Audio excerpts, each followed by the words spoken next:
Good evening, Tuesday night. It's me, the bearded one, here again. We're doing another Tuesday night, Bearded Babble, Stranger Danger. I'm going to bring Corrine in shortly.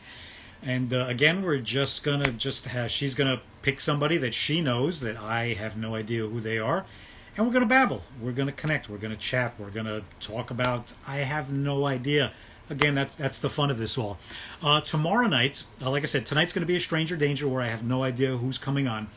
Tomorrow night, I have one set up. It's with an old friend of mine that we go way back to my Mr. Beanmobile days on Instagram, and that's Kid Stance. Denver is an amazing builder. You'll see tomorrow night. Tune in for that one too. That's definitely going to be an interesting one, an inspiring one, and a fun one.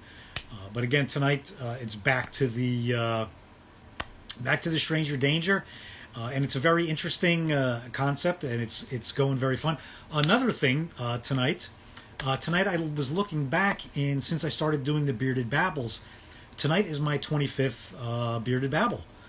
Very interesting. I know Karina's been along for the past few. I've had a lot of fun along the way. A lot of different people, a lot of different ways of going. And again, we're just trying different things all the time. It's a learning phase. I have no idea where this is going to go phase. But again, it's fun. It's babble. It's trying to figure things out. Karine threw me through a good loop last week. Had a very interesting one. If you saw the second half of the Stranger Danger last week, great great guest, great character. I'll just leave it at that. If you want to go back and check that one out, that was a very fun one. Want to have her back on, maybe as a different character or as herself possibly, but that was a good one. But again, Tuesday night, we got our Stranger Danger. I'm going to bring Karine in. Oh, it's just been one of those days. Literally, I think we just connected like right before this, and we were both like, "Okay, ready? No, okay." Happy anniversary, 25th Yeah, anniversary. thank you, and I'm glad you're here for it. This is, like I said, I look back and I was like, I was actually working on Donnell's 50th podcast. I do the memes and everything for his, so that one will come out in a couple of days. But I got it today, and I was working on it, and I was like, wait a second, and then I went back and I was like, I think I'm like not too far behind you. I'm actually catching up to you there. So, but yeah, like I Wow. said, it's like 25 episodes, and again, I still have no direction. I still don't know. And that's the fun of it. That's what I love about this. I don't want to set it as anything. I want to keep changing. I want to keep growing. I want to keep meeting different people, figuring out different avenues. I love the fact that I started like on a comedy theme, but through that, and again, a lot of this has to do with what I'm realizing. And again, this being my 25th episode, and congratulations to Donnell on his 50th. I was basically inspired by him to do this and to get things going. So, it all kind of ties together. And again, like I said, it started with comedy, but it's going on a very energetic route, spiritual route, along with comedy, because comedy will always be a I part. mean, But again, goes back to Donnell, and it goes back to a connection with Donnell that you made with Donnell, that I made with Donnell, that we have a connection, and so many other amazing people. And again, I can pretty much say all 25 episodes, everything that I've ever done through this has probably been because of Donnell, because of some inspiration, because of some connection, because of something. So again, my thanks to him for all of this. Just enjoying it. Thor's here by my side for the 25th. He knocked over the stand here twice already, so we'll see if it happens. Yeah, again, Thor's always up for some fun here, so he's trying not to knock it over, but who knows? yeah. How have you been? Good. I'm going skiing this week, so that's fun. Where at? In Wyoming, Jackson Hole. Right. Are you a Do you skier? ski? No. No, I haven't skied since I was 12. Wow. Do you Mhm. think it's going to come back to you, or? I don't know, maybe. I, I guess we'll find out. we want that on video. The first run somebody's got to videotape that. Oh man. Well, I don't know if that's gonna work. My boyfriend definitely is not gonna be spending any time with me on the bunny slopes. He already told me that. He's like, I'm sorry, I'm leaving you. I said, all right, whatever, I get it. He's gonna be the one crashing into the trees. I'm gonna be on the non-violent hills. Start at the bunny slopes. That's the right way to do it. But I'm excited. I got geared up like real quick. Got the helmet and the goggles and all kinds of stuff. Went on a shopping spree to probably only ski one time in my entire life. So we'll see. Yeah, I'm to the point now. I was very happy today. I'm sure down by you too. A lot of melt off today, a lot of melting of the snow, and Melt off. once it's done, I'm done. Sounds like a competition of melting snow. I was just enjoying just looking outside and just seeing it just running down the street because I'm done with it. I know. I definitely know the feeling. It's like I can't. I hate the winter, man. It's just. But you've been like really stuck in the house for. Yeah. That's and again, I went through this last year. I went through a short period of stir craziness, and I think I'm beginning to feel it again right about now. It's just everything, and again, hopeful that we're all going to be out and doing fun things very soon. But again, I just got to take a break from the news sometimes because the news starts, good, no good, and it's like, okay, let me just back away again from the news for a while. Focus on. I stopped watching it. Yeah. Who's Dumpster Dope, by the way? I don't know. Oh, it's your friend. No, I know the news is definitely not a pleasant thing to watch. I mean, honestly, like ignorance is really bliss. Sometimes like not knowing that things are happening in the world, like you'd never know if we're just in our little houses and it's snowing outside and we don't hear about what anything. I mean, there's parts of it that you do want to know, right? But it definitely does offer a little bit of a blissful experience. Yeah. And again, the past year going into this year, just you got to your mental health is very important, and that's something that I think I'm glad too. I've seen a lot of, and I've even touched a lot on in a lot of these in my past 25 bearded babbles on here too. That's a route that I think was a little unexpected for me, and I was very happy when one of my very early on guests kind of went that route, and I was like, okay, let's go there. Let's talk about it, because again, that's what I wanted this to be. I wanted this to be open about talking about anything, and I think that I've found comfort in that too. I found comfort in talking about mental health, good times, bad times, depression. I've found comfort in talking to people that are in total character, that will not break, that I have no idea where they're going. Oh my God, that was so good. That was, and again, it's just the fun of it all. It's the unexpected.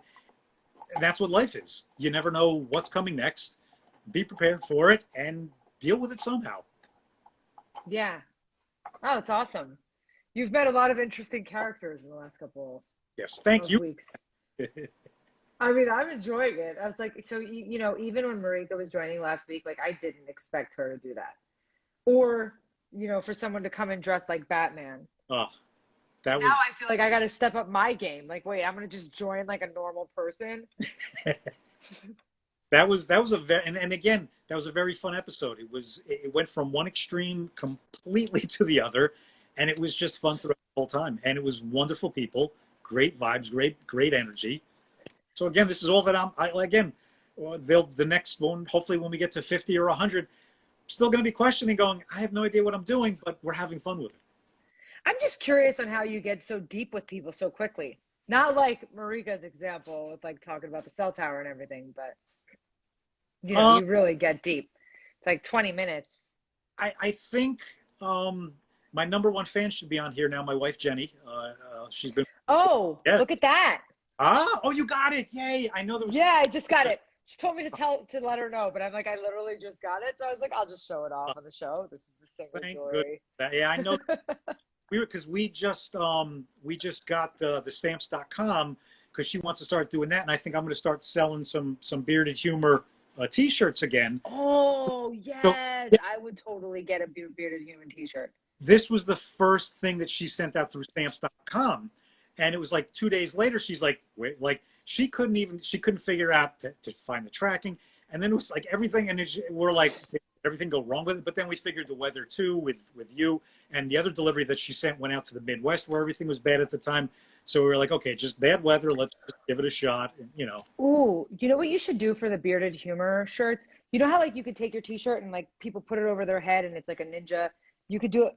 Yeah, or you're already doing it. So, all right. Well, I thought I was creative. I was like, maybe if you flip it upside down.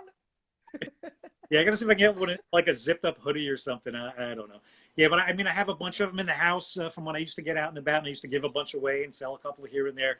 But I think I'm going to start up again, and you know, probably start selling them. You know, just from here, I'll post up on here. Can you make girl shirts that are like actually cute to wear and not just like big t-shirts?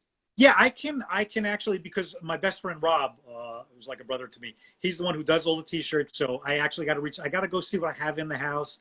Then I got to see because he has the screens and everything like that, so you can just knock them out. And I was thinking of that too because I know a lot of women, like my wife too. I've been ordering her shirts for different things, and I know she specifically says a women's T-shirt. And you know, and we don't think of that. We just think. Well, you know what's interesting? So I work in software, and like a couple of years ago, I put together an online store, and I had a unisex section, and then I had a women's section. But then we got in trouble for having a women's section because it's gender related. But I'm like, it's a women's cut shirt. But okay. I was like, it's unisex and it's women's cut shirts. Like it says women's on the shirt. It's like a women's cut shirt. Whether you're gender neutral, whatever, they're wearing a women's cut shirt, it's still a women's cut shirt. But I had to change it. And I know, I changed it and we made it relaxed fit and fitted fit. Fitted was the women's, relaxed fit is unisex. But I don't know, the whole thing, I'm a little thrown off by that because I don't really know how to handle it because I'm like, well, it is like a women's shirt. It's a women's cut shirt. It's not necessarily a shirt for women, you know, but it's a women's cut shirt. So when I get my shirts together and I have the regular T-shirts, and then I will put women's cut style shirt. I'll make sure. I don't think you can. No, you know what it is. You got to put a woman X. Woman X in the middle. No. Women, so like instead of the E, it's women X, and that's how they do it. I know a lot about it because like I know a fair amount about it because working in technology, this topic comes up a lot, and there's like a lot around like you know. Representation of different groups and not you know, inclusion and things like that. A lot of conversations around it, but it's hard to navigate.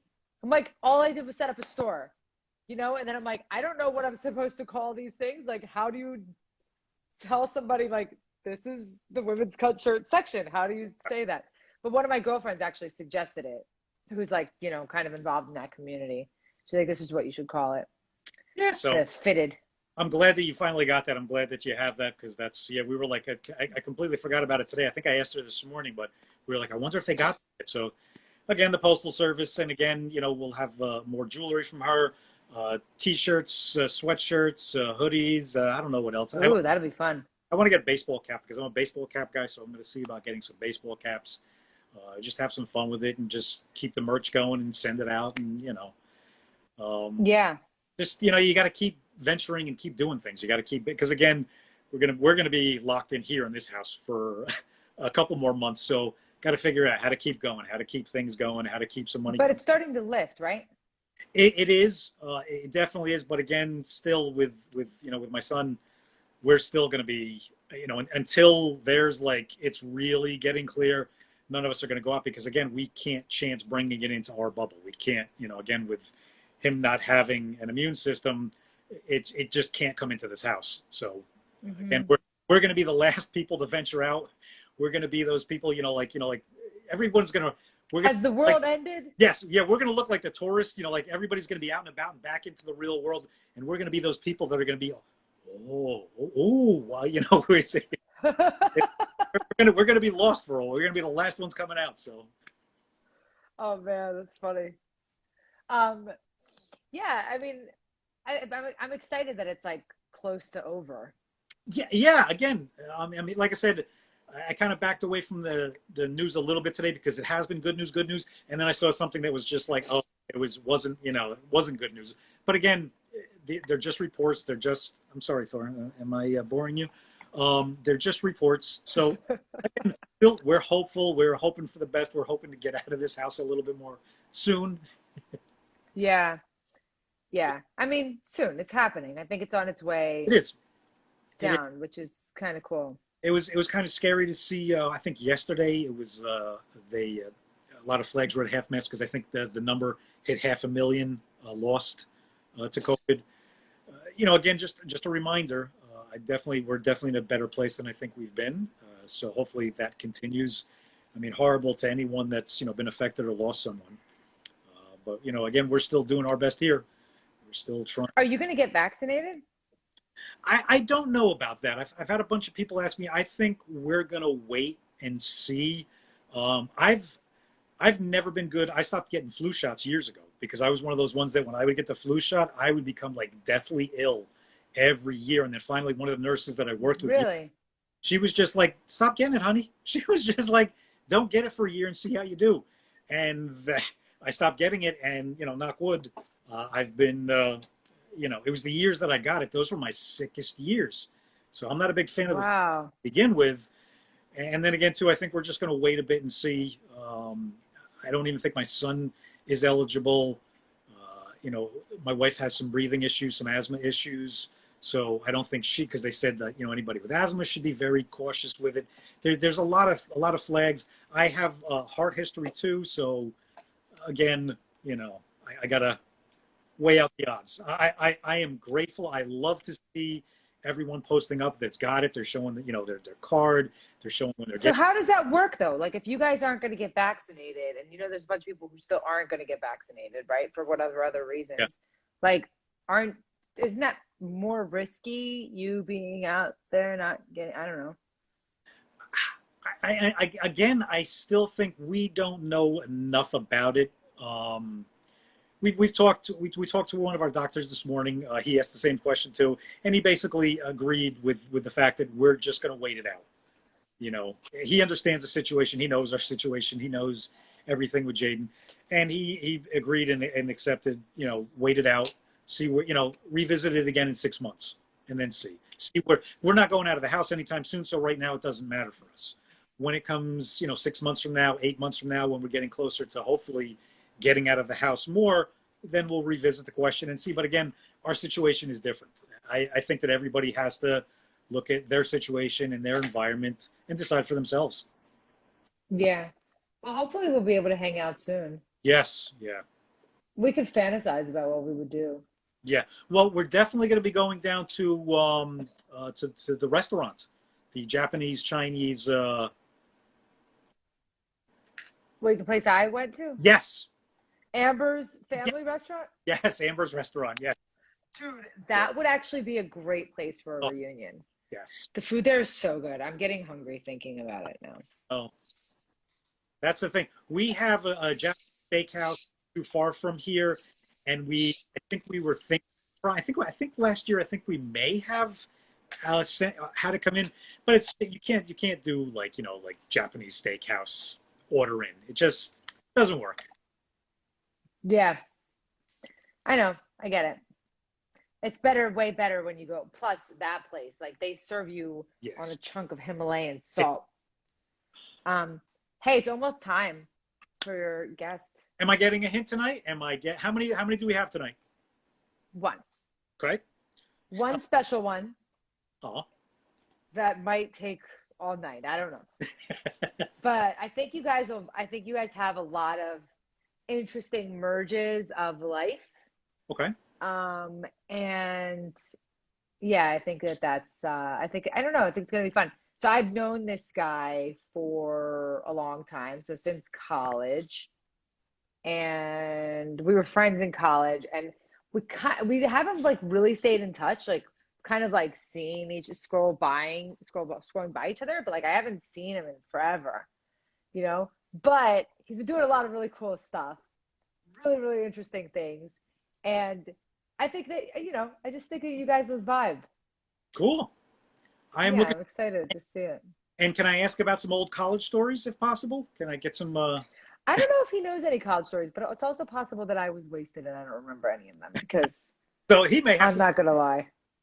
You may not even know. Yeah, that I'm telling you, that's very much the reality. It's terrible to say, but it's true. And like now, I don't even really drink anymore. Like I drink like a little bit here and there. Amber saw me wasted too, but that's another story. It doesn't happen often. So, but I mean, maybe he has stories, but I don't know. Honestly, I can't remember. But it's terrible. I mean, it was a long time ago. Let's see.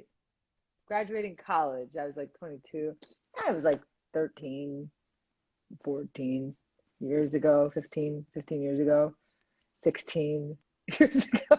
I'm like, I keep doing the math. I'm like, wait, no, that's not right. Kidding. Yeah. All right. Okay, so it's Joe Gariffo, Gariffo. Sounds like a song, kind of. It's very like song-esque. Gariffo. Okay? I'm looking. Hang on one second, because I want to get the right thing. I'm having a hard time. I bet you say that to all the girls. All righty. Is that what you call it? That's for another babble. That's there's actually a story with that one too. We have a lot of stuff. We Yeah. have a lot of stuff to talk about. Yeah. You know, like real deep stuff. Oh, yeah. We should actually start coming up with some of the things that we want to talk about ahead of time. That way we can also intimidate the stranger danger guests ahead of time. And they're going to be like, oh, that's what this is about? Absolutely. You know? All right. Jump in with Joe, and I'll see you afterwards. Yeah. All righty. I will see you in Bye. a bit. Thank you. Bye. All righty. We are going to jump in here. Hold on one second. I got to find Joe. There is Joe.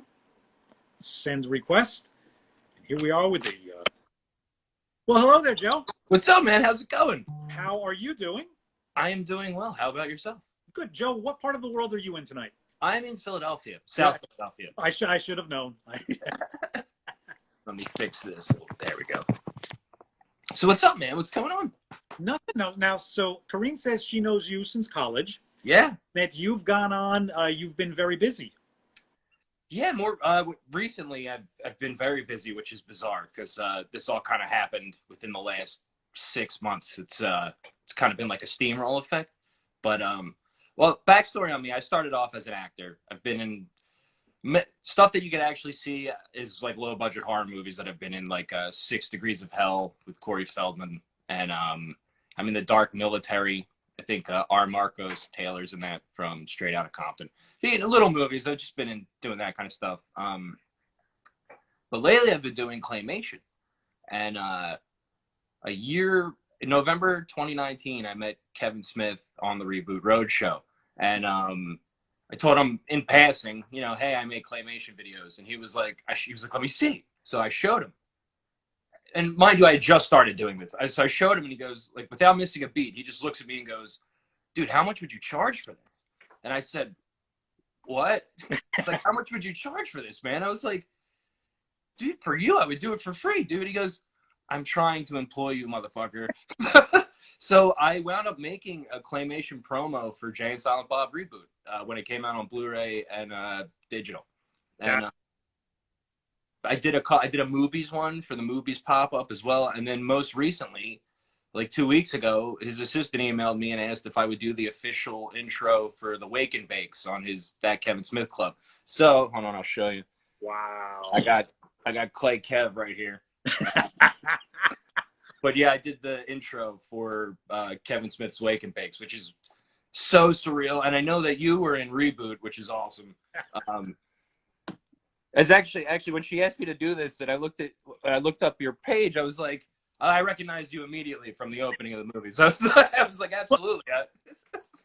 I have to say thank you, because not too many people recognize me from the opening of the movie, because if you blink, you kind of miss my scene. Well, I mean, I was memorable for me, so. I appreciate that. I had a friend of mine, he's a comedian. He actually went to see the movie when it came out. And like the next day, like he reached out to me and he was like, dude, he's like, they cut your part or something. I said, no, I said it was in there. He was like, where? And he was just like, I think I was fussing with my popcorn at the time. I was like, that's all it takes. Right at the beginning. Well, I was like, I saw the movie because it was during the Reboot Roadshow, and I met him 5 minutes before the movie started. So the whole first screening of that, I was like, I wasn't paying attention because I was like, did Kevin Smith just ask me to make him claymation videos? Did that really just happen? That's all I could think about the whole time watching it for the first time. But yeah, I loved it. I was so happy to see those characters again and everything. Oh, that's it. Is he not probably the coolest guy? Absolutely. I mean, I've talked about this before, and I'll go through it real quick. He saved this. Really? Yeah, he saved. I mean, if you saw on there too, I'm good friends with Donnell. Donnell was in the opening, captain. Donnell's very good friends with Kevin. Worked on a bunch of stuff. They're going to be working on stuff in the future, which hopefully you will be doing claymation work. So I don't know if my sound is too. I'm just going to turn my sound down because I'm getting feedback from me. So he, when Kevin called him and said, "Hey, I want you in Reboot," Donnell said, "Hey, one of my best friends is a fan. Can he be?" And of course, Kevin was like, "Absolutely." I was initially supposed to be one of the cops in the background scene. Wardrobe the day before, the wardrobe woman, she was just like, "You can't be a cop with that." And I said, "I know that, but you know what, blah, blah, blah. Anything." The next day we get on set. I was willing to shave the beard. Donnell fought with me the whole night. "You're not shaving the beard. You're not shaving the beard. We'll figure something out." It's a chance to be in a plain silent box. Right. Shave the beard. If you get home, your family won't recognize you. No one's going to know who you are. You're bearded humor. Who are you going to be without the beard? Anyway, that morning we get on set, blah, blah, blah, ready to go. The woman says, "What are you going to do?" I look at Donnell. Donnell looks at me. He's like, "Tell her you're not shaving the beard." I looked right at her and I was like, "I'll cut the beard. I'll cut the beard out." He walks away. He unfriended me at that moment, didn't want to talk to me. But anyway, Kevin came around and, Kevin had knew what the story was.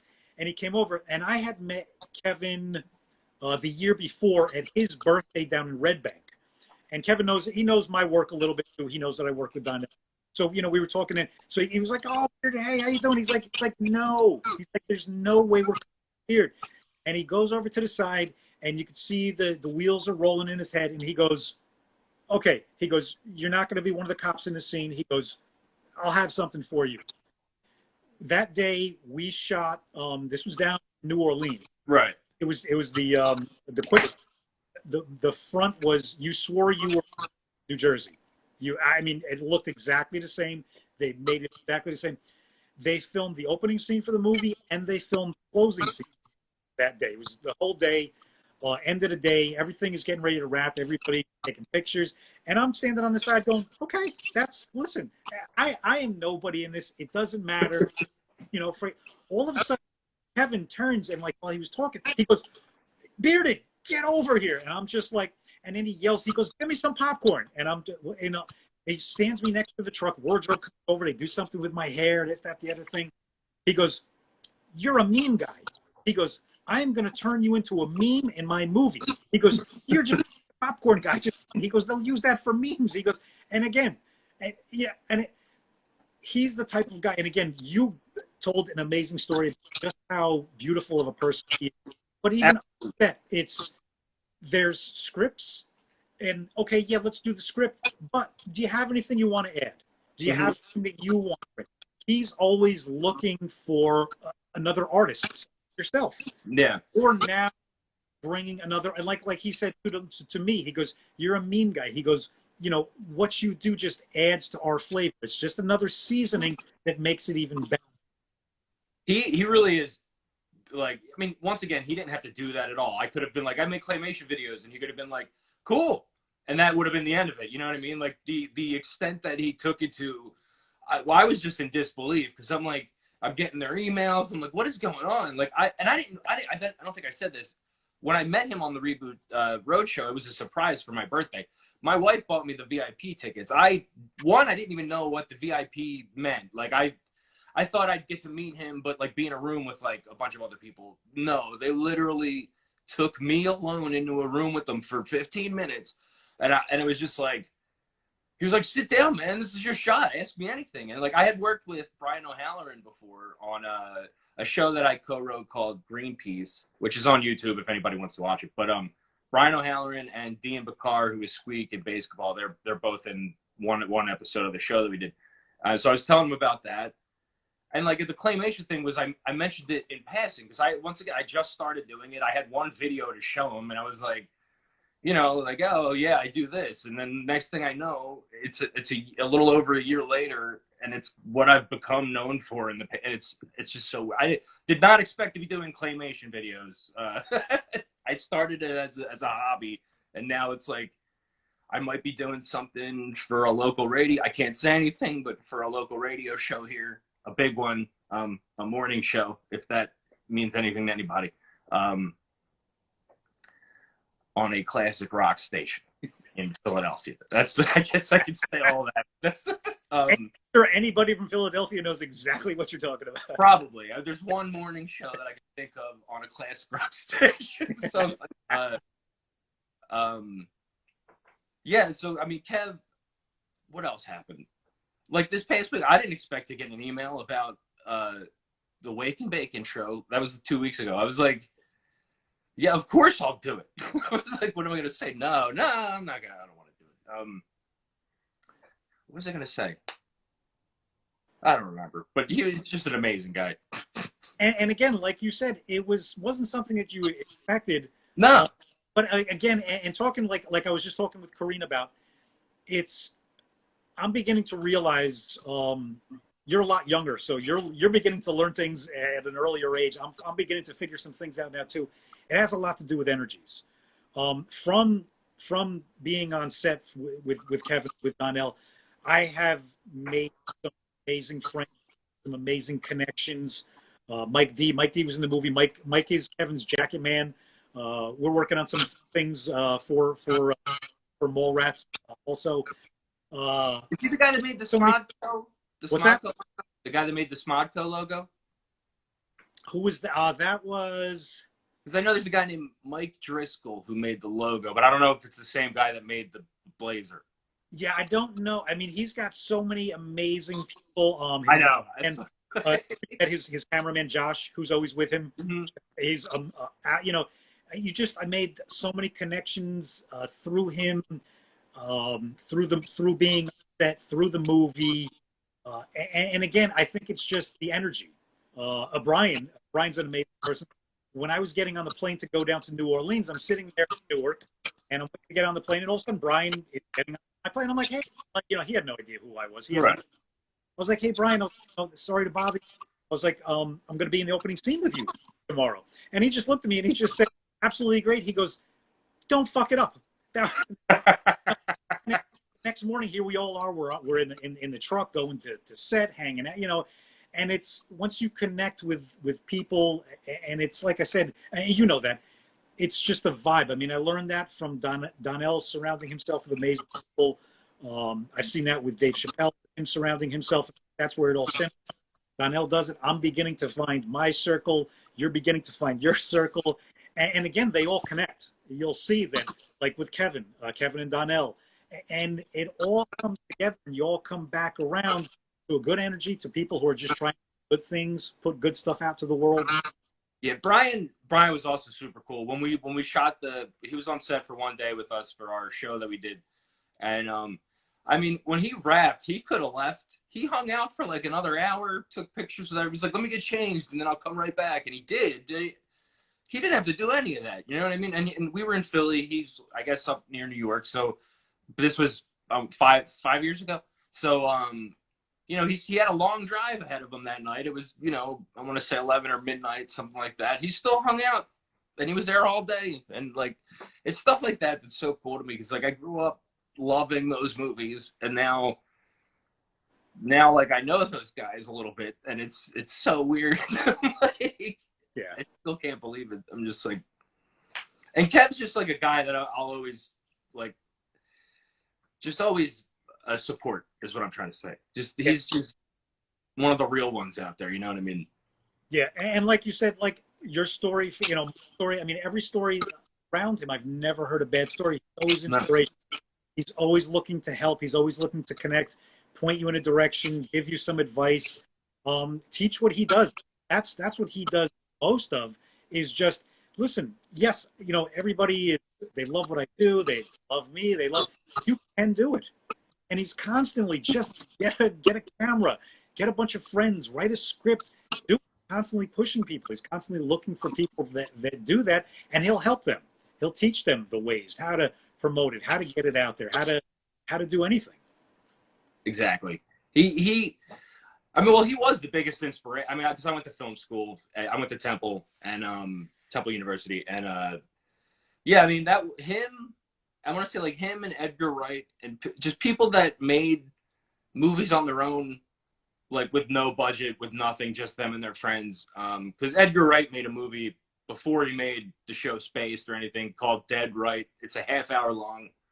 It's shot in the same area where they shot Hot Fuzz, but it's just him and all of his school friends.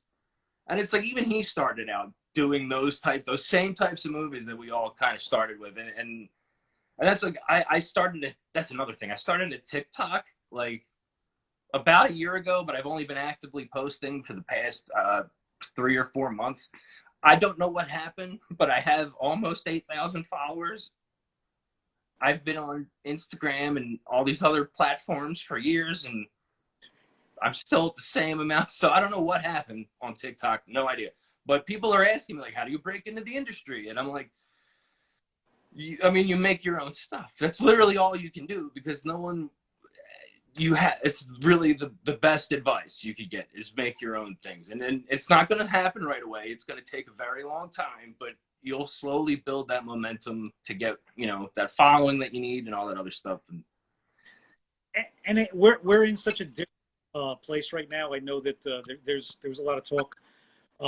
Last year, I think a lot of people realized you don't need Hollywood. Right.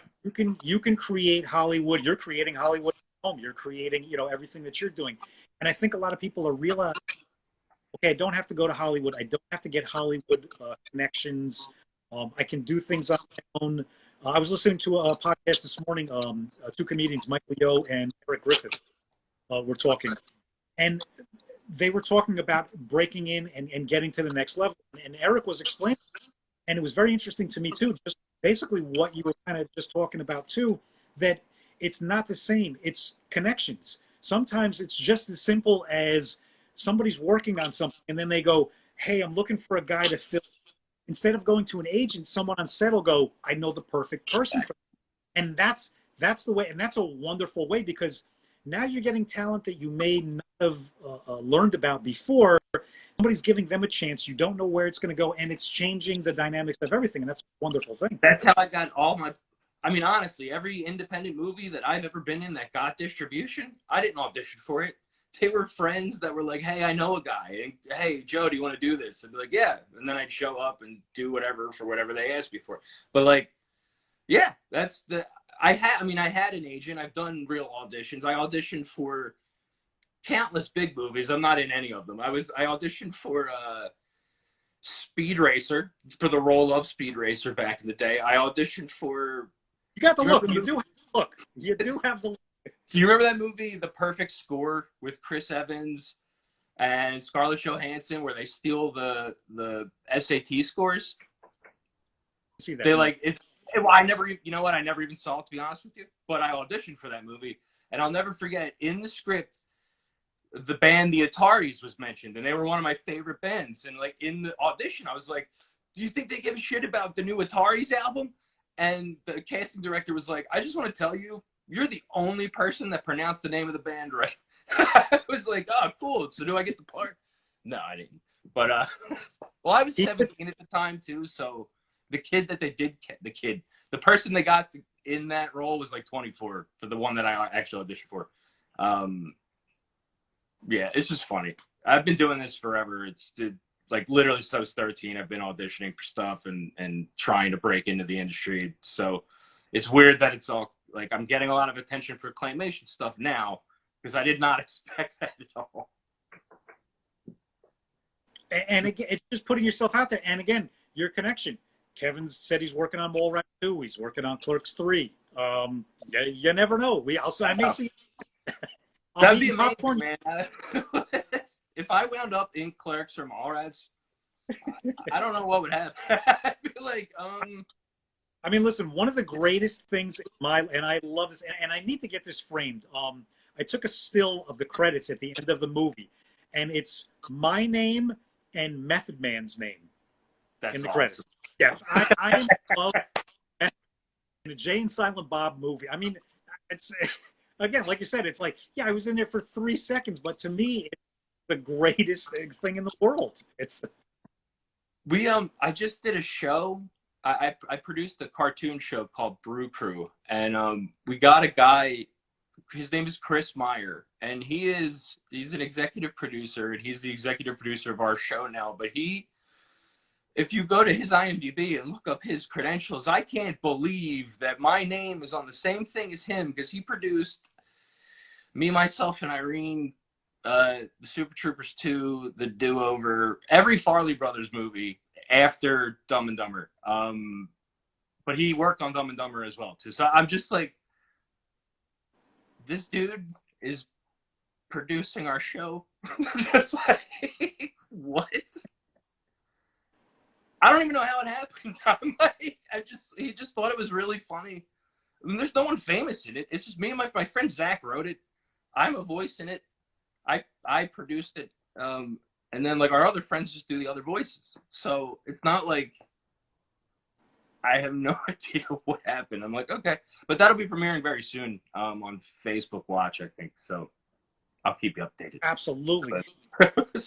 And again, it's wonderful the way things happen, and keep putting yourself out there. I think that's the most important thing. Again, I don't know what I'm doing with this. I say that all the time. I have no idea where I'm going. I have no idea. But look at where it goes, though. Sometimes you have to have a plan to go somewhere. You have to see your goal. That doesn't mean you're going to know every step how to get there, though. You can wing it. You can just, again, I think the most important thing is putting yourself out there. And again, the connections, the people you meet. Again, now we have a connection, and who knows where that connection is going to go for you or for I or for. It's good energies. It's good connections. It's the same. And like Corinne said, she said you two have a lot in common, and we do. You know, again, who would have thought? You know, I did one college story. Yeah, yes. I won college. Yes. Let's hear the cop. Throw her under the bus. Come on. Well, it's not even bad. It's actually just how we met. We lived in the same building. I lived on the 3rd floor. She lived on the 4th. But I had other friends that lived on the 6th floor. But from the 4th to the roof, there was like, those floors had balconies. But the balconies were facing the inside of the apartment. I don't know. Anyway, her floor was on the ground level, which I guess would have been the roof if you're looking down from the balcony. And my friends were like, there's a bunch of girls down there. And I was wearing a hat, and he just took my hat off and threw it down. And I was like, he's like, now we got to go down and knock on the door to get your hat back. And that is how I met her. So that's it, though. That was nothing bad, nothing embarrassing. That's just how we met. So that's it. The old hat trick. Mm-hmm. Hey, we're still friends, I guess. So it worked. And it was just like, it was just random. And I was like, dude, you just threw my hat. Ugh. Anyway. But that's a friend, though. You may not have seen each other for a while. You may not have talked for a while. But that's the thing. When you just pick up where you left off. That's exactly. A friend. Yeah, I agree with that. I have a lot of people I went to acting school with that, like, I mean, we don't talk for years at a time, and then we see each other, and it's like, we never left, you know. A lot of people went to my acting school. Like, Christy Altamar, she was Anastasia on Broadway. Oh. She was, I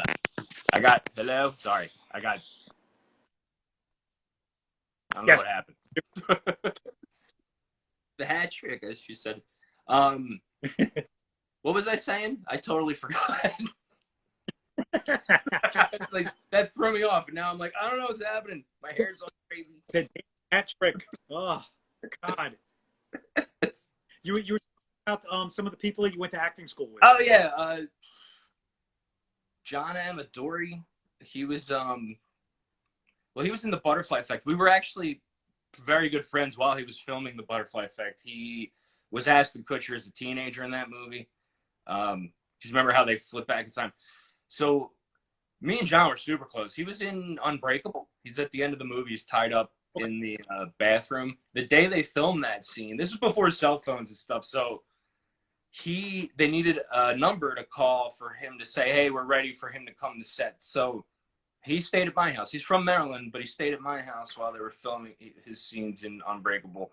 But lately he's been in, I think he's in Dear White People, the Netflix show, and he's in a couple other stuff.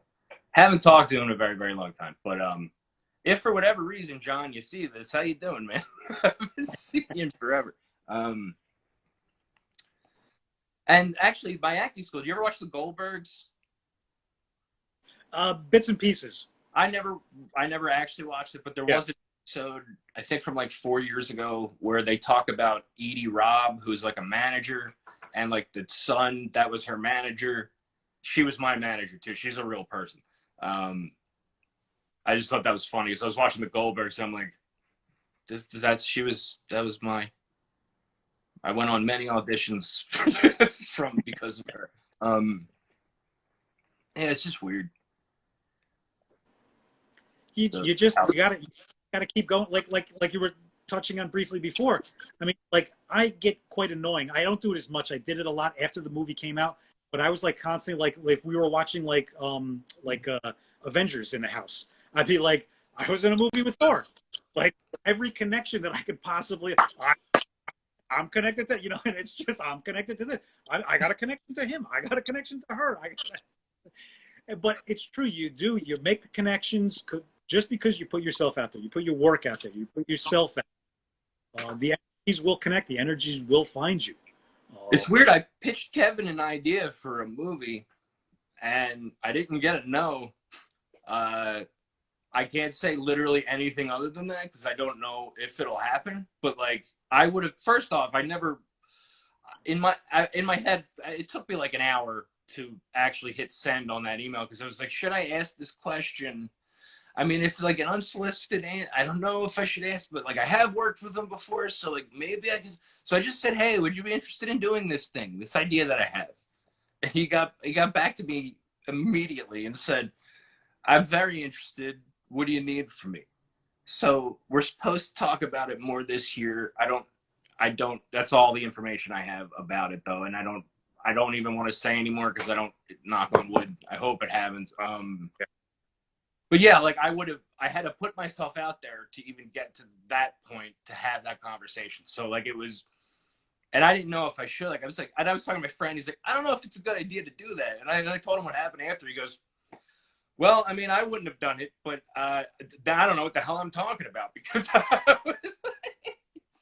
was like, I mean, that's the least they could say. The worst they could say is no, and that's it. So I mean, what are you gonna do? So.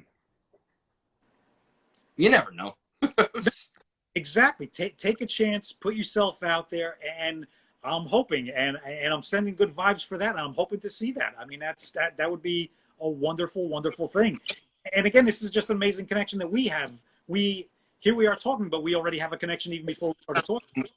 So we could have ended up working together someday without in the future and not even know about it. Yeah. Exactly. Yeah. I worked with and this was random because I didn't even think about it, and I didn't tell Kevin this or anything, but I met the guy that made the Buddy Christ.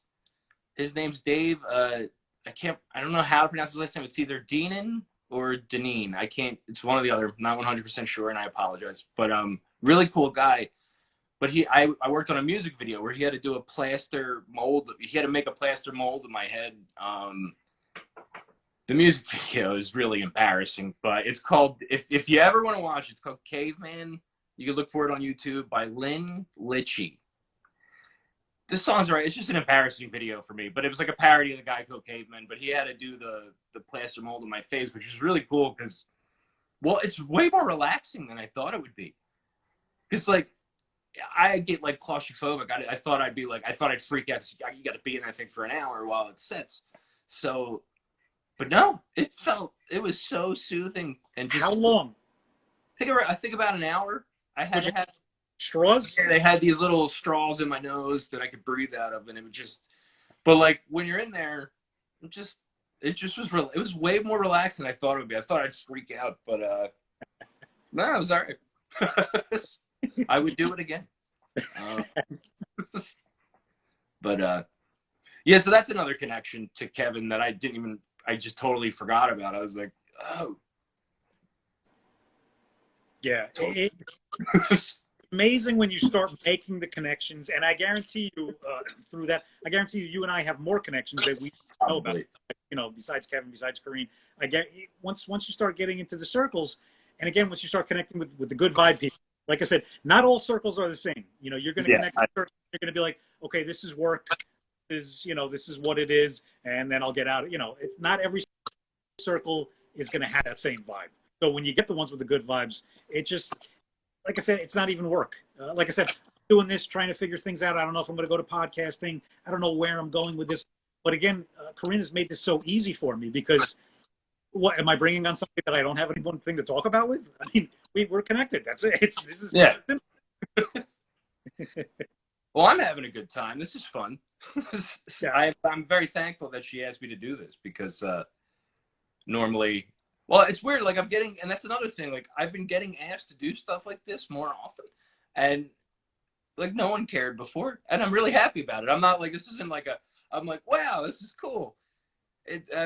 So yeah, I'm thankful. Thank you for that, and for having me on too. This is I just still think it's crazy because like when she asked me, I was like, I was like, oh my god, you had the popcorn. I remembered immediately. I was just like, yeah, absolutely. It's like he was in a Jay and Bob.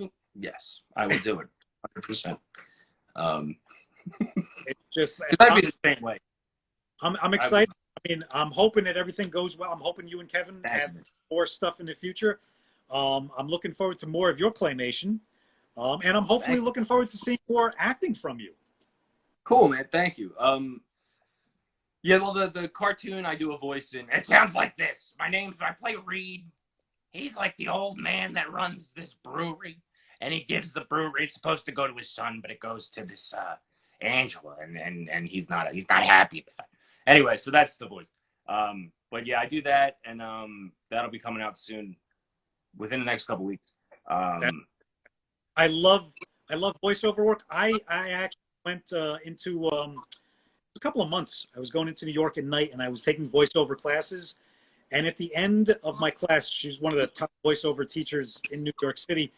It was at a time, I'll never forget this. It was at a time when commercials were starting to use celebrities. And she basically, like the end of towards the end, she was just like, I hate to be the one to break you. She was like, none of you are going to get work now. She's like, it was just starting that phase of every commercial was like, wait a second, is that a celebrity? It was no longer just voice actors. So I got into voiceover at the wrong time of my life. It never went anywhere. I was just like, okay. Yeah, no, I understand completely. And that's the first thing everyone, like, who's in it? Who's in it? Yeah. And that's where, and you're like, well, nobody, it's just us. But now, not that it mattered, like, who, it's just us. Now it's us. Like, no. But, but that is a way to build your audiences by making it yourself. Like, and I realize this, like, you're not going to make a show like that and then sell it immediately unless you do have stars attached that they already did the voices. But you can make your own show, put it out there, and if it gets good of enough response, then they'll let you do it, and they won't care about the famous people because at that point, then you are the famous person.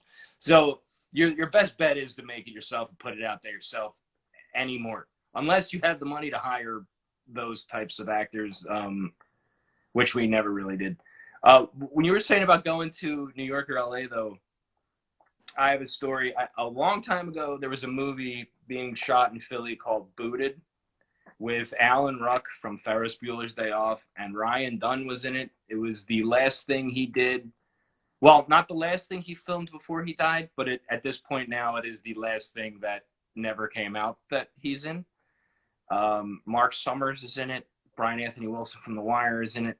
I produced this movie. I have a pretty big part in that movie too. $70,000 was spent on that movie, and it's just sitting on a shelf somewhere because the writer and director hate each other. So that'll never come out.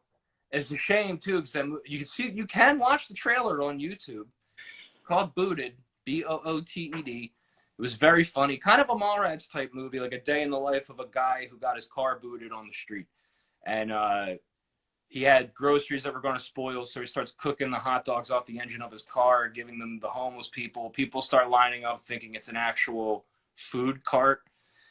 And then he tries to sell the hot dogs, get the money off his car. And like Alan Ruck plays the meter maid that booted the car. And Ryan Dunn was the health inspector that came there, but didn't care that this was happening because he just wanted hot dogs. Like it was a very, Brian Anthony Wilson from The Wire played the mobster that was trying to shake him down because he was making money on his block. Like it was a really good movie. Never going to come out. And I do have a copy of it. Oh, I do. Like, I can send you one, but I shouldn't. But it'll never come out. But I have a rough cut of it. But the whole reason I bring this up was we were working with Alan Ruck, who is the coolest dude in the world. And I said to Alan, yo, like, do you think we should move to New York or LA? And he said, don't go to either. He's like, stay where you're at and keep doing what you're doing, man. It's better to be a big fish in a small pond than go out there and be another needle in a haystack. If you keep doing what you're doing, the people out there are going to come to you. And that kind of happened. I did take that advice to heart. I never left Philly. And things are working out now. It's kind of weird. But Alan, another really cool story about him. I took him out to dinner. We took him out to dinner after we were filming one day. And I was like, my sister's a really big fan.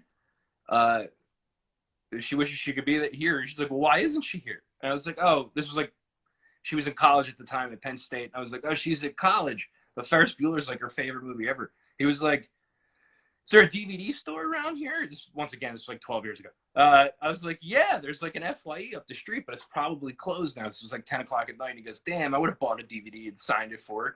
Give me your phone. I'll call her. So he calls my sister. He talks to her for like 10 minutes and then hung up. And then the next day he brought a DVD signed for my sister. I was like, dude, like, that's awesome. And then after we took him to dinner, we were driving home and he was like, I really have to pee. And I was like, my parents live right off of this exit. His hotel was in New Jersey and I live in South Philly right by the stadiums. And this was the day that the Phillies played the Dodgers and they won the pennant to go to the World Series. So he's like, I really have to pee. And I was like, we could go to my parents' house, but my neighbor set up a TV in the street. All my neighbors are watching the Phillies game right now. He's like, I don't care. So we pull up the street. He gets out of the car. My neighbors are like, Cameron? And he's like, guys, I gotta pee. I'll be right back. And you know what, though, dude? He went to the bathroom. He came back out and he hung out with us and watched the rest of the game and took pictures with everybody. Then one other thing, quick thing. We went to LA to this other movie called Close Up, and he was going to have a cameo in it. So we flew to LA to do it. We were going to pay him $1,000. He shows up to set and goes, guys, I just looked up the budget for this movie online. I had no idea it was only 10 grand. You don't have to pay me. We were like, what? He goes, well, I need like SAG minimum for the day because his agent knew he was there, so we write him a check for, I think it was like $100, 150, something like that, like whatever the SAG minimum was at the time. And then he gave us the cash right back. And we were like, Alan, what are you doing, man? He's like, guys, come on. Like, I'm here for an hour. This is ridiculous. Like, it's like, I want to help you out. Like, oh, can we take you to dinner or something to thank you? He's like, yeah. So a couple days later, we went to Mel's Drive-In. The bill came, and then he picked up the check. Like, Alan, what are you doing? So, I mean, him and also Ryan Dunn, just to say, that dude not only was he extremely talented, because I was like the first person to say, like, a Jackass guy's going to be in the movie? Like, can they act? Like, I was the first person to say that. And then he was phenomenal in those 3 scenes that he's in. But originally he was only in 2. And we asked him if he could come back to do a reshoot we wanted to add his character into one more scene. And we couldn't pay him for the reshoot. He said, no problem. He came to film that extra day for free during the press of Jackass 3. So while he was doing the press tour for Jackass, like he did that day that he filmed with us, he literally did radio and magazine interviews all day, left to film with us, till like 2, 3 in the morning, and then left from set to go to the airport to go fly to another city to do more Jackass 3 press. So, like, if anybody ever says anything bad about Ryan in front of me or whatever, I get very defensive. That dude did not have to do any of what he did. So, it's unfortunate what happened completely. But the dude was an amazing guy. So, very. Thank you for that story. I mean, that's a wonderful story. And you're definitely on the right path. You're definitely going places because you've been fortunate enough to be around a lot of people that definitely have the right attitude about things, that are in it for the love. Yeah. In it for the good of it. They're not, I'm sure you've been around enough of them to know you got the money people constantly screaming, "Oh, this is costing money, and this is another, da, da, da." And you got the people that just, they don't care. It's all about the product. It's not about. And then when you, like I said, you connect with the people who make it fun on set, make it fun off set, make it give back. It's not about the money. It's about helping. It's about, hey, I'm here. Maybe I can help bring you up a little bit further. And that's what it's all about. Exactly. I've always been, hey man, can you want to help out with this? Do you want to do this? Like that's just always how I've been. And all the stuff, it's, everything we've ever done, it's all people we've worked with for forever, because, and that you want to keep those relationships going. It's so weird, like how, like, it's been like, what, 16, 15 years since I made my first movie. And it's really crap. I mean, we made it for like $1,000. That's on YouTube too. It's called Downhill. And it was 2006 was when we made it. 2005 is when we shot it. But yeah, it was like $1,000. Do you have a YouTube channel we can see your stuff on? Mine, that movie's not on it because my friend uploaded it. He was the director. I'm just the star and producer of it. But that's on his channel, which is Shane Bissett, Bissett. Mine is Claymation Show on YouTube. Claymation Show. Instead of Claymation, it's Clay Nation. My friend came up with that. He's like, "You got to use it." I was like, "All right, that's pretty good." I was like, "Yeah, it's all right. It's pretty good. I'll use that one." All good stuff, all positive stuff, all energetic stuff. And again, I'm like you were talking, you were working with the guy from The Wire. The Wire comes around to Donnell was on The Wire. That's right. You don't realize how funny. Yeah, are connected with so many people. Brian Anthony Wilson has been in everything I've done. It's like he's been in. It's so, I love the dude so much. But yeah, Booted was the first thing he was ever in, where he plays an Italian mafia guy. But like he came in because it was supposed to be an Italian guy. He came in and we were just like, it's him. Like he did the reading in the audition, and we're like, he was by far the best person to read for that role. So we're like, yeah, we'll cast him. But he's been in everything we've done since, or everything I've been in. Like in that 6 Degrees of Hell, he's in that movie. He's in, what else? The show Greenpeace that I was talking about. And then a bunch of other movies that my friends have made in this area. So you're kind of like a Kevin Smith, keeping the same people. It's yeah, we try to. The people that I made Booted with, I don't work with anymore. Those are the. That movie never came out. I don't want to talk too much about. I don't want to get into negative stuff about it. But yeah, I don't. I had to, but I will say once I stopped working with them, things have started going great for me. They're better than they ever were while we were working together, and I think that had a lot to do with the energy, the people being in it for the wrong reasons type of thing. And now that you get rid of that energy, and things have been. It's so weird when people say that because you gotta get rid of the negative energy, but then you actually do it, and it's like. I didn't know things could be better. So yeah, again, I've talked about that on here too. If you talk to me about like energies like that 10, 15 years ago, I would, okay, all right, whatever. now I'm actually learning about it, and you realize how amazing it is, and how it can get you to where you want to go, and you can, and it's fun because you're connecting with people. I took my daughter before COVID, of course. I took my daughter to a 21 Pilots concert, and I remember we were just like standing there, and she's like looking around, and she's like, "These are my people," and I remember being like, "Yeah, that's what it's about. You got to find your people. You got to find your energy. You got to find your vibe, and then when you connect, you're just comfortable around them." I met my wife at Monster Mania in Cherry Hill, New Jersey, the horror convention. I love telling that story because they're like, "Well, how did you guys meet?" I'm like, "We met at a horror convention." It's like, and if you saw my wife, like, I mean, she doesn't like, I mean, well, she wasn't cosplaying or anything then either, but like, she doesn't look like a horror fan, is what but I'm like, what do horror fans look like? That's a stupid thing to say. I didn't want to say that. Like, that's why I stopped myself. Like, what am I saying? Whatever. I'm a horror fan. I would like everybody like, so that's a stupid thing to say. I apologize. No, but I just met her hanging outside. I was like, she was out front with her friends. I was out front with my friends. I was like, she's hanging out front of the convention, and I picked her up, man. No. Claymation so we could see this. Maybe it'll work out a little better. No, but that was what, 6 years ago now we met at the convention. It's just like, and a lot of people that I met at that convention I'm still really good friends with, and like I'm like, these are my people, because it's weird because you always think of like, that's why I love horror movies too.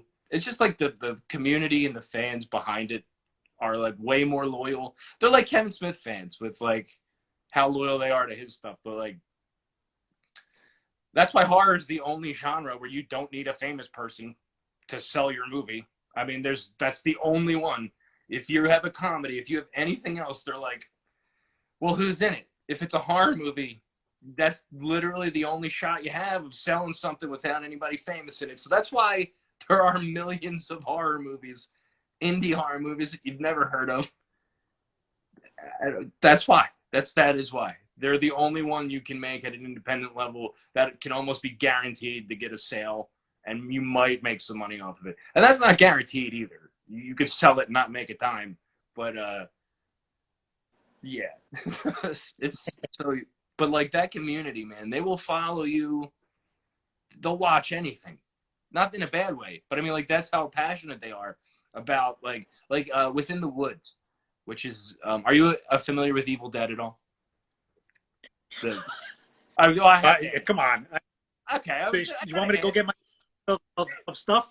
I can get my boomstick and the Evil Dead though.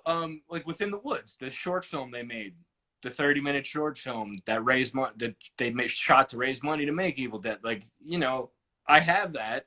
I've seen that multiple times, but like the normal fan, even casual fan, might not know about it. They might not know that even existed. Oh my God. I wrote, when I was 13 years old, I wrote Bruce Campbell a letter. I never heard a response, right? When I was 21, I read his book, If Chins Could Kill, Confessions of a B-Movie Actor. I got to page 237. The email I wrote him when I was 13 years old was on the page, and it says, Dear Bruce, my name is Joe, and I'm a struggling actor trying to make it. I was wondering if you could give me tips on how to get a career started, or tips on how to get ladies. Either one will sit just fine with me, Joe. Now, mind you, I'm reading this, right? It has been years since I wrote this. And I'm like, now my last name's not there, but I'm like, this is my email. Because the ladies thing is what, because I know I wrote that and it was cringy. So I was like, I wrote this email. This is my email. So I call all my roommates in. I'm like, dude, I wrote this email. And they're like, what are you talking about? I'm like, I wrote this to him when I was 13, and it's in his goddamn book. And they're like, that's crazy. So I found out he was coming to Monster Mania like a couple weeks after I had read that. So I was like, I got to go meet him and tell him this. So I waited in line for like 4 hours. I get to the line. I show him the book. And he goes, I was like, I wrote this to you when I was a kid. I was like 13. He goes, what did you think when you read the book? I was like, it's the only fan letter I ever wrote anyone, and it wound up in your book. I wish I wrote something better. He laughs and goes, you're in there, baby. And he signed it and dated it and handed it back. And I do have pictures and stuff. But if you want to go to page 237 of that book, you could see the email. Yeah, and then I met him years later at a bar. My friend Greg, who's actually the star of Booted, was the bartender, and he texted me and goes, "Bruce Campbell's at my bar." So I rushed over there, and he was gone. I walk in, I'm like, "Where is he?" They're like, "He just left." Like, you literally must have walked just you. And what he said to them was, "Where's your friend at?" Meaning me, because he had told them what I had just told you. And he goes, "He's gonna hate this." Check, and like left right before I got there. So like, when I get to the bar, he goes, Greg's like, "Don't worry. He said he's gonna come back tomorrow." So I was like, "All right." So I went back the next night, and he was there. He was in his own private section. He was behind this like glass partition. So I asked the waitress, I said, can we order that table drinks? And she's like, "I don't know." And I was like, "Tell him it's from Joe. Thanks for hanging up on me."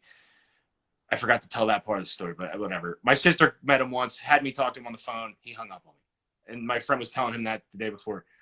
So anyway, she comes back and she's like, he said he knew who you were and thank you very much. So we ordered him the drinks. I thought that was going to be it.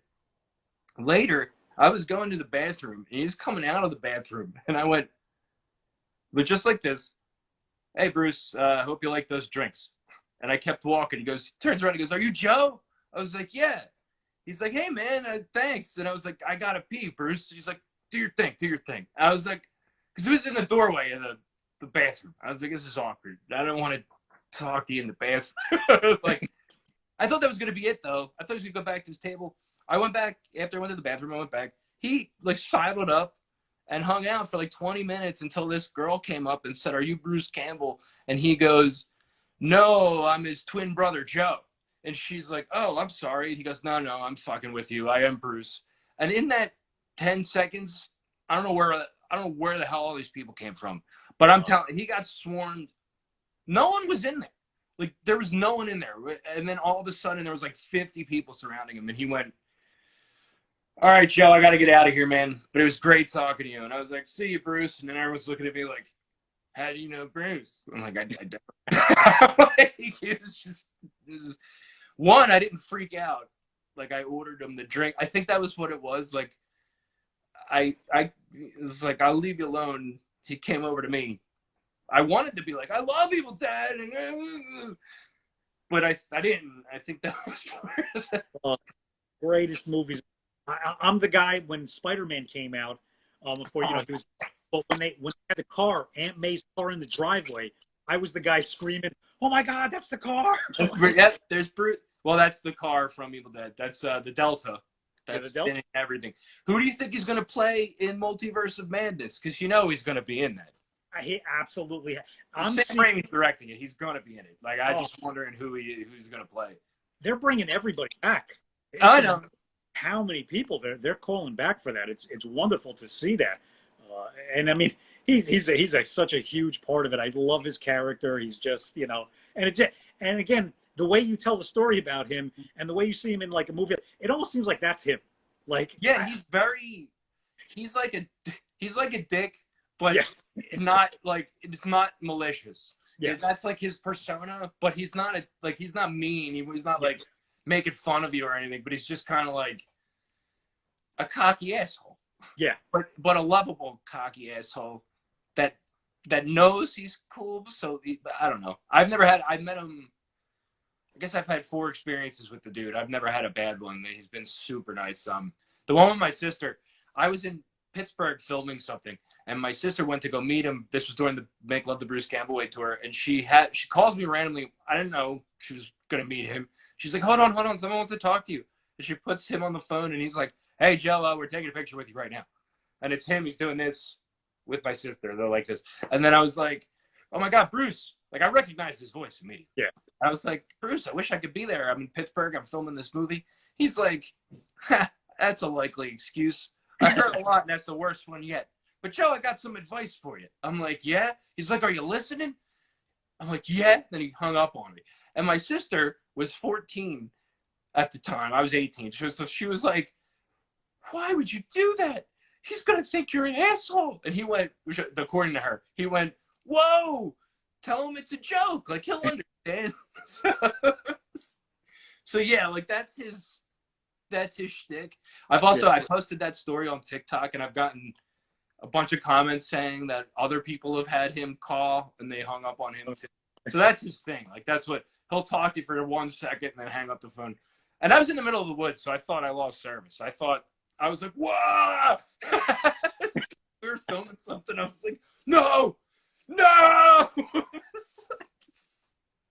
Oh, Bruce Campbell, that's absolutely awesome. Yeah, that would be a dream to, like, I got to work with Kevin. The other big dream would be to work with him in a way like that. If I could work with both of them together on a similar project, that would be, yeah, you're getting there. You're trying. You're getting there. You're getting there. And I'm looking forward to the day when I can send you a message and go, told you so. Well, thank you, man. I appreciate that. I need some water, dude. Like, I should have had some with me. I'm not gonna go venture through the house. My mom's watching TV. I live with my mother, my wife. We live. My mom's legally blind, so we help her out. That's why we're here a lot of the time. But I'm in my mother-in-law's house. We live in the attic of my mother-in-law's house, so it's. Again, I know. We have more in common. We have more in common. There we go. I'm like, yes, we live with my mother. There is a reason. I mean, yes, it's financially great because but also she has a disability, so we're here to help her out a lot of the time. So good for you, man. She likes to act like she could do everything, but I know in 20 minutes she'll be, Joey, I can't the TV. I can't get the TV. I swear, it's like, remember back in the day, like, how do you work the VCR? It's the same thing. Like, I can't, what? How do I get Netflix? I keep saying it won't work. Yeah, trust me, I feel you there. It's a whole different generation trying to explain that. Yeah. I'm sending you good. Like a blind. Just now I'm like trying. All right, like especially if it's over the phone. How do I get to the HDMI 2? All right. All right, you gotta find the source. Where's the source button? Because she can only see peripheral vision, so. I feel you. I feel bad. My 13-year-old daughter we got my mother-in-law. She has an iPhone, but my daughter, she is constantly like, how does this work? How does it? So I think over the past year, she was like every day with the questioning, but she's to the point now where she's pretty good on her own. She's actually not mastered it, but she knows what she's doing with the iPhone. So it's kind of, and I know my daughter's relieved because it was just a constant. I got to help Mima again. It was an hour for her to send a text and send a photo. Oh, my wife just brought me water. You want to say hi to everybody? Okay. She's like, I don't want to be on. She's in pajamas. I don't want to be on screen. That's my wife. Perfect wife. She takes care of you, but she doesn't want to be involved. It's that would be my wife too. She'd be like, "Oh, you do your thing." When I was talking, I got to talk to Kevin on like a FaceTime on New Year's Eve, and I was like, "Do you want to say hi?" Because I would have never met him if it wasn't for her. Like I owe her everything. I really do. Like Kevin gave me like that legitimacy because I told him that when I talked to him, I said like, I want to thank you because you really, I owe you a lot. And he was like, no, you did it yourself. And I'm like, but what I meant to say was, no one took me seriously before you, and now that you did, people take me seriously now. So that's what I meant to say. Like that's what I meant to say. But I was so nervous and just I still get all nervous like when I talk to the guy. I just like, I mean, I've only physically talked to him 3 times, but email and stuff. But I'm always like, it's just surreal. It's so like. It is. It's I mean, listen, like I said, I mean, I've been working with Don for years now, but every time he texts or calls, it brings something to me. I work with Pauly Shore. I do some stuff with Pauly Shore. My wife is probably one of the biggest Pauly Shore fans. So whenever Pauly calls me, it's the funniest thing because they have like different ringtones for different people, and like she knows, and like she'll come running from like wherever, like that's Pauly's. Like if I'm talking, she just wants to stand next to me and just hear Pauly talking to me. She's like, Pauly Shore. Yeah, but I wanted her to say hi to Kevin that day, but she was like, no. I was like, but yeah, dude, that's awesome. Pauly's, I mean, I've never met the guy. I love dude, I'm a huge fan of like Encino Man, Son-in-Law. Those movies, staples of my childhood. Uh, in the Army now. He's another of those guys. Exactly what you see, exactly what you get. He is just full of unbelievable humor and love. I mean, and again, I absolutely love working with him. Oh, do you want to hear a funny story about me and the late great Chadwick Boseman? Sure, absolutely. Oh yes. This is hilarious, and I love the guy, but it's just like really funny what happened. Don't lock up now. Oh no. Okay, there you go. No. Am I good? Am I good? No. Give it a second. It's kind of in and out.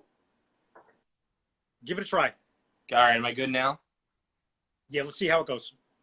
Okay, so I was an extra in 21 Bridges with Chadwick Boseman. At the time when we were filming it, it was called 17 Bridges. I don't know. I guess they forgot the other bridges. But the whole movie took place in Philly. I mean, I'm sorry. The whole movie takes place in New York, but the whole thing was shot in Philadelphia. So there's a nightclub scene where somebody gets shot, and Sienna Miller and Chadwick Boseman enter the nightclub, and all the extras are running out. And you can see me in that scene. I'm the closest one to Sienna Miller when she's walking in, and I'm walking out. So we're on the second floor of this nightclub, and there's a really tiny, narrow stairway. And we were filming this scene all day. I mean, my call time was 10 a.m. I didn't get home at night till, I want to say 6 a.m. So I was there. That's just how long we were there. And we had to run up and down these steps all day. And Chadwick was standing at the top of the steps, and he was apologizing to everybody. And I got to the top of the steps, and I swore, I thought he said sorry to me. And I said, "Oh, no worries." And he goes, "Nah, I was talking to the ladies because they're wearing heels and shit. Fuck y'all." And then I was like, I literally just, it got dead quiet. I was like, I mean, there's like 100 people in there. It got dead quiet. I was like, oh no, like, am I going to get fired? What the? Then he chuckled, and then I laughed, and then it was like a quiet laughter through everything, and the rest of the night was fine. But for like 1 second, I was like, oh no. I was like, I was just so happy to say anything to the guy. I thought he was talking to me. But yeah, I mean, but at the same time, I do think he was just pissed in general at how long we were there all day, because it was the scene in the movie's 2 minutes. We were there for, I think it was the longest, and I was in The Last Airbender, the M. Night Shyamalan movie. That was, and I was an extra in that. That was ridiculous. That's another story for another time. It was just, that movie's terrible on its own, like, as an adaptation of the source material, but just the filming of it was just a nightmare. They had us go to this training. We had to learn how to march. They paid us. Like, I mean, there were hundreds of people getting paid hundreds of dollars to learn how to march. Not once did they shoot any of that. None of that is in the movie. We spent 2 days marching with a military. The guy, he's like in the beginning of Wolverine. There's like an army instructor, or like you'll see him quickly, but he was like our drill sergeant for these marching things. They never filmed it. We spent 2 days learning how to march, and there's not even a single shot of anyone marching in the movie. And it's just amazing, like, the amount of money that's wasted on big movies like that. Because, like I said, I was an extra. You can't see me at all in The Last Airbender, but I made like $5,000 over the course of that movie because I was there the whole shoot. So I'm like, $5,000 went to me, and I'm not even in it. Like, it's like, you can see me sitting there. God only knows how much they spent to rent out the place, where it was like literally an airport hangar where we were learning how to march. And just the amount of money that's wasted. You can now put that on your resume that you are a professionally trained marcher. That is true. That is true. That's bizarre. Oh man, Joe, this is we are definitely going to stay in touch. We are definitely going to Absolutely. hopefully do some things together. again, amazing I'm always connection. down to work together, man. So, And again, I'm pretty sure we would have connected at some point just because all of probably. our connections are connected. So again, it's just a great connection, energy. This has been a wonderful, your stories, absolutely wonderful. Thank you for sharing them. No problem. And we are definitely going to do, and we're definitely going to connect, and we're definitely going to do some more together. So Absolutely. Whenever you want, wonderful. I'll come back. Thank you. We'll talk some more. All right, man. So what do I just Again, end it. Peace, love, laughter. I'm going to click you out. I'm going to bring Kareem back in, and we're going to end the night. And again, thank you for making this another wonderful evening, man. Thank you for having me. I really do appreciate it. It was great talking to you, and we'll definitely keep in touch. Thank you.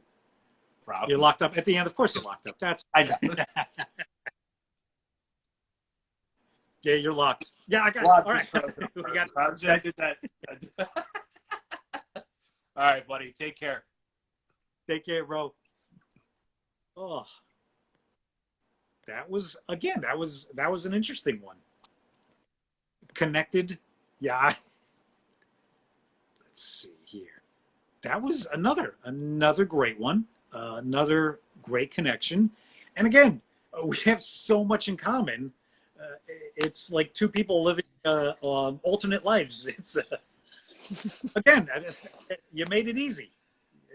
Dude, isn't that crazy though? The world is so small.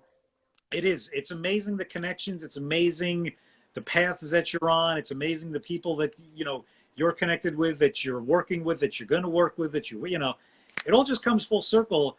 And it's great to see that he's learning it a lot earlier than I am. I'm trying to pass that on now. Like I know some people don't get that, the whole energy thing, but I believe that it is very important that you need to connect with a good energy. You're going to work with energies that you're not going to connect with, and that's fine. You do your best to get through it. But when you connect with people with the good energies, that's going to continue, and it's only going to grow more. Yeah, no, you're absolutely right. It's funny because he said, even in his thing, he was saying that, he heard people say like, oh, you get rid of the negative energy. And he's like, oh, okay. But then he actually did it. And then he's like, whoa. Yeah. Yeah. It's very real. It's a pretty cool thing. It's very real. Thing. Yeah. I'm doing, I was just reading, started reading a book called the Art of Not Giving a Fuck. So do you know the book? No, I like the title though. The subtle art of not giving a fuck. So it basically just tells you how to not give a fuck and just go off with life. It's a lot. It kind of follows a lot of what you say. But yeah, I mean, you give a fuck, but you have to follow, you have to find your path, and you have to listen to your path, and you have to follow your path. It's crazy, it's scary, but you have to follow your path. And again, I'm grateful because I started following my path. I started following energies, and this is where it's leading me to. It's leading again. I don't know where this is going. I don't know how this is going to end. But what I do know is that I'm enjoying this. People are enjoying it. So if that's all that it's bringing, I'm good with that. Yeah, that's awesome. That's awesome. I'm happy. Yeah, this is cool. You brought me good energy, so this has been fun for me too. And you and it's your anniversary show. 25th show. Again, I'm thankful. It's changed. I've had 25 shows. If you look back in the IG Live thing on my thing there, you can see under the I think I on my thing there. Look up on the thing there. Or the thing is something. And it's again, this is my 25th show of babbling. It's my 25th show of talking to different people about different things.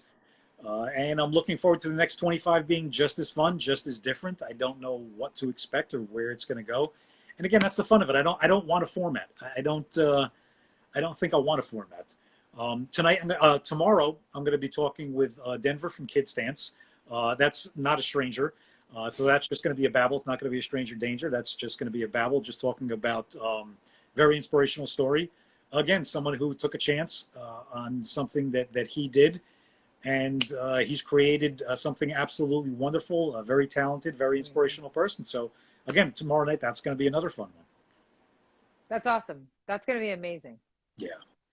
And we're going to do another Stranger Danger probably next week. I think Since I'm gonna go skiing, I'm not gonna be doing any stranger dangers while I'm doing that. But I think maybe Wednesday night or Thursday could work.